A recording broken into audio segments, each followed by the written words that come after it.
시사 인터뷰 오늘 듣고 계신 시각 8시 8분 10초 지나고 있습니다. 이번 주 금요일이죠. 18일 고 김대중 전 대통령 서거 14주기를 맞이해서 김대중 전 대통령의 국정 철학 또 현 정치권 상황에 대해서 더불어민주당 김홍걸 의원과 직접 얘기 나누겠습니다. 어서 오십시오. 네, 안녕하세요. 예, 제가 직접 초대를 했을 때 여기까지 좀 내려와 주십사 했는데 내려와 주셔서 감사합니다.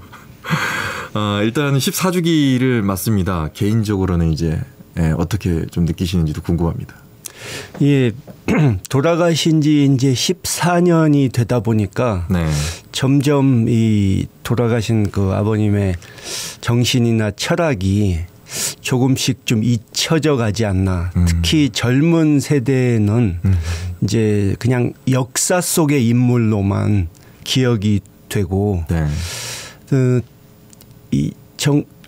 이 현재 정치권에서도 네. 심지어 뭐 여당에서도 지난번에 한일 관계 개선 노력에 대해서 뭐 김대중 오부지 선언을 할 때 김대중 대통령의 심정으로 자기네들이 했다고.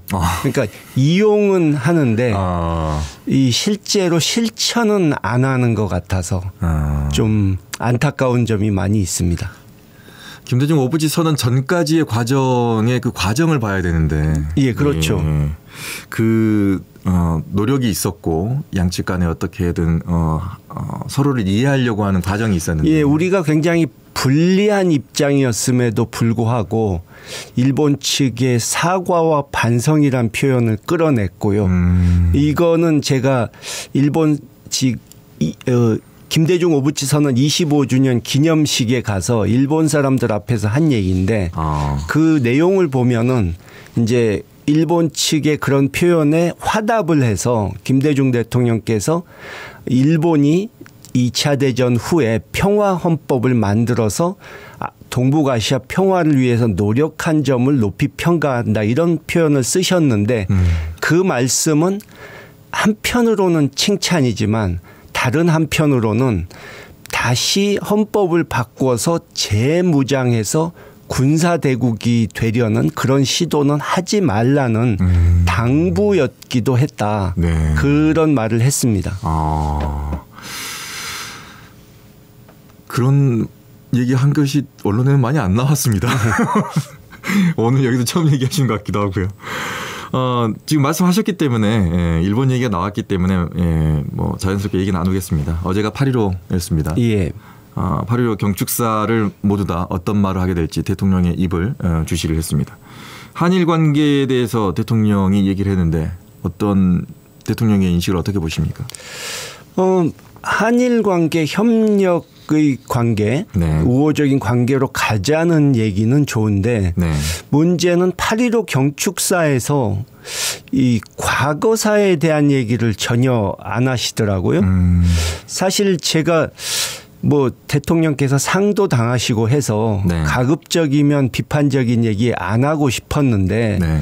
이 부분은 공적인 부분이고 대한민국 대통령의 8.15 경축사이기 때문에 좀 지적을 할 수밖에 없는데 저는 지금까지 역사상 이 우리나라 대통령이 뭐 박정희, 전두환 이런 분들까지 포함해서 8.15 경축사를 하면서 좀 이렇게 험악한 얘기, 국민들을 협박하는 얘기, 국민 화합이 아닌 국민을 갈라치게 하는 표현을 이렇게 막 쓰는 경우는 처음 보는 것 같아요. 네. 이번에 강제동원이라든가 강제동원 피해자 얘기라든가 일본군 위안부 피해자 문제는 빠졌습니다. 예. 그런 경우도 처음이죠. 네. 역사 문제를 한마디도 안 한. 네. 식민 지배에서 벗어나서 나라를 찾은 게 이제 광복인데. 예. 예. 광복절의 의미에 대한 얘기는 최소한 형식적으로라도 한마디씩은 다들 하고 넘어가는데 근데 그런 게 없었죠. 그런데 갑자기 예. 공산이라는 게 나왔습니다. 예, 예. 어떻게 좀 깜짝 놀랐던 게 제 어렸을 때 반공교육 받고 자란 세대였거든요. 예. 저는 국민학교 세대인데 그때 이후로 공산이란 말을 이렇게 한 수십 년 지나가지고 들을 거라고는 생각도 못했습니다. 예, 그것도 광복절에. 예, 그래서 뭐 극우 유튜브 발언 듣는 것 같다는 표현을 하신 분들도 많이 계시던데요. 네. 그런 면을 보시면서 어떤 느낌을 받으셨어요? 개인적으로는 어떠셨어요? 근데 일단 대통령의 연설문이라고 치기에는 네. 뭐 이번만 그런 게 아니지만 너무 이 표현이 거칠다. 좀 수준이 떨어지는 연설문인데 네. 대체 누가 작성했는지도 참 의심스럽고요. 뭐 옛날에 김대중 대통령, 노무현 대통령 이런 분들은 굉장히 꼼꼼하게 연설문을 고치고 이렇게 손을 봐서 최종적으로 안을 만들고 그러셨는데 네.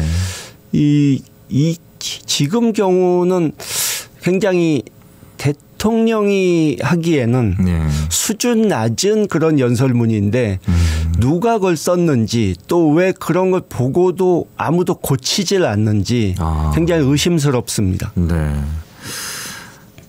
아버지인 김대중 전 대통령께서 이렇게 연설문을 쓰신다거나 아니면 8.15 경축사를 하는 것도 보셨을 텐데요. 비교도 좀 되셨겠어요. 일단 뭐 연설 담당 비서관이 초안을 써오지만 네. 일일이 읽어보시고 고치고 이런 부분은 뭐 빼라 이런 부분을 더 넣어라 굉장히 꼼꼼하게 하셨죠. 그리고 이제 대통령이 되시기 전에는 네. 또 저희 어머니께서 네. 이 어떻게 보면 야당 역할 꼼꼼하게 체크하시는 역할을 하셨거든요. 그러니까 어떨 때는 아버지께서 네. 아니 왜 당신은 다들 이거 좋다고 그러는데 혼자만 지적을 하느냐 이렇게 불평을 하실 정도로 네. 그러니까 비판적인 시각에서 그런 걸 보셨기 때문에 네. 부족한 부분을 계속 지적하고 이런 건 좀 고치는 게 좋겠다 의견을 주시고 하셨죠. 부부싸움 하는 것도 많이 보셨겠는데요? 거의 부부싸움 하시는 건 보질 못했습니다. 왜요? 글쎄요. 뭐 자식들 앞이셔서 안 하셨는지는 몰라도. 아버지로서의 김대중과 정치인으로서의 김대중은 어떻습니까? 좀 느낌이? 예, 이제 정치인으로서는 이미지가 굉장히 강한 분, 투사 이렇게만 비춰졌지만 사실은 굉장히 정이 많으시고 남들에게 이렇게 모질게 못하시는 그런 분이셨죠. 그리고 감옥에 계실 때도 저에게 이제 편지를 쓰시면은 이 여러 가지 유익한 책들을 추천해 주시면서 이런 걸 읽고 독후감을 써봐라 뭐 이렇게 말씀해 주시기도 하시고. 네. 예. 눈물도 많으시고 그러셨나요? 예. 그러니까 남들이 이렇게 정치를 하다 보면 네. 이 어떤 상대의 압박에 못 이겨서 또는 회유에 넘어가서 그렇죠. 등을 돌리고 떠나가 버리는 사람들이 꽤 있지 않습니까? 그런데 네. 한 번도 그런 사람들을 상대로 배신자라고 욕하시는 걸 본 적이 없어요. 그리고 예를 들어서 미국에 이 두 번째 망명을 하셨을 때 네. 그때 옛날에 같이 했던 동지인데 이 당시 정보기관의 압박에 넘어가서 이 배신을 한 사람이 있었는데 네. 그런 사람도 불러다가 만나시더라고요. 근데 그 지조를 지키셨던 분들이 아유 저런 배신자를 뭐하러 보십니까 하니까 아무리 그래도 내가 옛날에 힘들 때 옆에 있어줬던 사람을 외면하면 안 된다. 이렇게 말씀을 하시면서 지금은 저지른 잘못이 있으니까 우리가 함께 할 수 없지만 나중에 반성하고 돌아오면 받아줘야 된다. 이런 말씀을 하시더라고요. 야, 그때의 정치는 정의란 게 있었던 것 같습니다. 예. 예, 지금의 정치는 정이 있다고 생각하십니까? 정치와 정을 얘기하는 게 좀 이상합니다. 근데. 너무 이렇게 좀 삭막해진 그런 부분이 있죠. 그때를 그래서 많이 그리워하시는 분들도 있는데 그러면 살아계신다면 지금의 정치 상황을 보면서 김대중 전 대통령은 뭐라고 말씀하셨을까요? 그러니까 다른 면보다도 일단 대화와 타협의 정치가 사라진 점을 안타까워하시지 않을까 생각합니다. 그러니까 아까도 말씀드렸지만 이제 김대중 대통령님을 이 투쟁의 정치인으로만 보는 분들이 많죠. 네. 근데 그것은 본인의 뭐 성격이 그래서 그러신 것이 아니고 그분이 정치하셨던 시대가 군사 독재 정권 하에서 투쟁을 안 할 수가 없는 상황이었기 때문에 그랬던 것이고 사실은 김대중 대통령님의 정치력이 돋보였던 시대는 이제 이 민주화가 시작되고 소위 삼김 시대라고 하죠. 네네. 이 야 3당이 이 의회에서 다수를 갖고 있었던 시대. 서로 경쟁하던 시대. 예, 그때를 보면은 김대중 대통령님의 정치력이 돋보이는 시대였다고 할 수 있는데 네. 그때 보면 이 김대중, 김영삼, 김종필 세 분이 야당의 영수들이 모이면은 네. 항상 뭔가 결과물이 나왔거든요. 그러니까 요즘은 정치인들끼리 아무리 만나서 협상을 해도 계속 제자리 걸음이지 않습니까? 네. 맞아요. 그때는 뭐 사람들이 삼김 시대의 부정적인 면만 얘기했었지만 사실은 어떻게 보면 굉장히 생산적인 정치를 했던 시대라고 할 수 있죠. 그때는 마라톤 회의도 막 했었던 것 같고 결론이 나올 때까지 했었던 것 같기도 하고. 뭐 또 당시 노태우 대통령과 네. 여야 영수회담을 해도 네. 뭔가 결과물을 만들어내셨거든요. 예를 들어서 뭐 가족법 개정안이라든가 이 지방자치라든가 이런 것도 네. 대통령과 담판을 해서 만들어낸 결과였죠. 지금의 대통령이 야당 대표를 안 만나는 현실은 어떻게 보십니까? 그러니까 대통령이 사실은 네. 가장 뛰어난 정치인이어야 하고 그렇죠. 가장 정치를 잘하는 분이 대통령이 돼야 하는데 네. 지금의 대통령은 정치 자체를 아예 포기한 분이 아닌가. 정치를 할 생각이 없는 분이 아닌가. 통치만 하려고 하는 것 아닌가. 그런 생각이 듭니다. 정치를 하지 않고 통치를 하려고 한다. 너무 쉬운 길만 가려고 하는 거죠. 지금 이제 그러면 진짜 정치를 해야 되는 국제 정치, 국제 외교를 하러 지금 내일 나가야 되는데, 예, 한미일 만나야 되는데 이거 어떻게 잘할 수 있을까요? 글쎄요, 저는 뭐 작년 이맘때부터 얘기를 해왔었는데요. 네. 그러니까 잘하는 거는 아예 이제 기대도 안 하고요. 뭔가 국익에 해가 되는 합의만 하지 말았으면 그런 정도의 기대밖에 하질 않습니다. 네.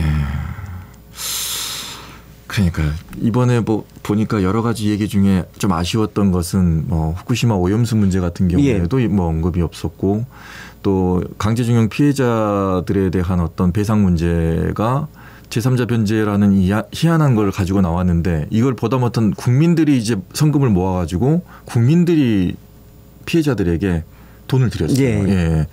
그거를 보면서 나라가 해야 될 일을 국민이 하고 있네.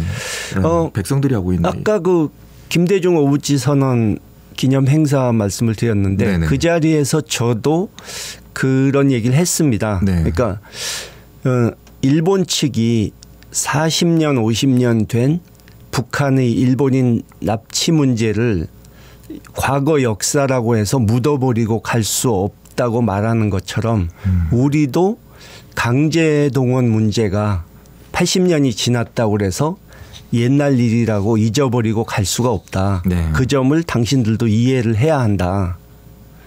근데 우리 대통령이 왜 그런 말을 하지 못하는지 좀 답답합니다. 위안부 문제는 더 큰 문제거든요. 예. 지금 이게 풀리지 않을 것 같기도 하고 이게 풀리지 않는다는 것은 제일 무서운 건 시간이 가고 있기 때문에 이분들이 또 세상을 떠나시면 그러니까 자꾸 이렇게 시간 끌기를 하는 것을 보면 정부가 뭐 좀 시간이 흘러서 그분들이 돌아가시면 이제 모든 문제가 해결되는 것이 아닌가 이런 속셈이 아닌가 하는 생각이 들 정도입니다. 저희가 양금덕 할머니 문제 제가 외통위에서 계속 꾸준히 이 외교부에 시비를 하고 있는 사람이거든요. 지금 몇 달째. 근데 그 작년 말에 인권위에서 양금덕 할머니에게 인권상을 수여하기로 한 것을 네. 외교부에서 이의 제기를 했습니다. 근데 8개월이 넘었는데 지금까지도 왜 이의 제기를 했는지 말을 안 하고 있습니다. 그런 경우가 있을 수가 없는 거죠. 사실 인권위와 이 외교부 관계자를 저희 의원실에 불러다 놓고 네. 물어봐도 대답을 못 하고요. 왜요? 뭐 큰 문제가 없으면 네. 지연된 인권상 수여 문제를 지금이라도 다시 논의하면 되지 않느냐. 네. 이랬는데 그게 벌써 3, 4개월 지났는데 네. 아직도 진행된 것이 없고 네. 그 문제에 관련해서 저희 의원실 직원이 진행 상황을 알아보려고 전화를 하면 전화를 안 받거나 뭐 확인해보고 답을 주겠다고 해놓고서는 연락이 없습니다. 지금 몇 달을 그러고 있습니다. 그러니까 시간 끌기 하는 거죠. 외교부 자체에서 시간 끌기라는 것을 생각해내지는 않았을 것 같다는 느낌인데. 그런 문제는 아마 윗선에서 네. 지시가 있지 않았을까. 뭐 예를 들어서 외교부 담당자가 네. 저희가 질문했을 때 그 우리가 3자 변제, 네. 대위 변제 해주고 구상권을 일본 기업에 청구 안 하면 네. 그게 배임이 되거든요. 네네. 근데 그 부분을 외교부에서도 인정을 했었어요. 네. 법리 검토에서 그렇게 나왔다고. 네. 근데 정상회담에서 대통령이 대위 변제, 구상권 청구 요구 안 하겠다고 선언을 해버렸지 않습니까? 그래서 그 문제에 대해서 법리 검토를 대체 어떻게 한 것이냐 네. 물어봤는데 지금 두세 달째 답이 없습니다. 예. 외교부가 주기로 했는데 먼저 근데 인권위에서 주기로 했는데 갑자기 이의 제기를 외교부가 해서 서운에 대해서 서운에 대해서 이의 제기를 했는데 이의 제기를 한 이유를 물어봤더니 8개월째 말이 없고 예.